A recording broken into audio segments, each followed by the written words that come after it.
এই মুহূর্তের সবচেয়ে গুরুত্বপূর্ণ বিষয় হলো, যুদ্ধ কি আবার শুরু হতে যাচ্ছে?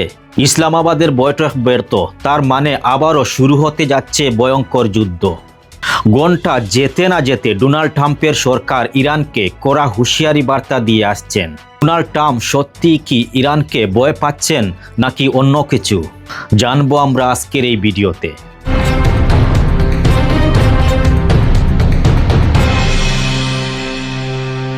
যুক্তরাষ্ট্র চেয়েছিল ইরানকে কিছু কার্যক্রম বন্ধ রাখতে, কিন্তু এখানে ইরান সম্পূর্ণভাবে না করে দেয়।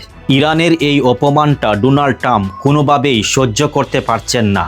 ইরানকে তিনি বাগে আনতে না পেরে বারবার ইরানকে কড়া হুঁশিয়ারি বার্তা দিয়ে আসছেন ডোনাল্ড ট্রাম্পের সরকার। অনেকেই বলছেন এটা শুধুমাত্র ইরানকে ভয় দেখানোর কৌশল।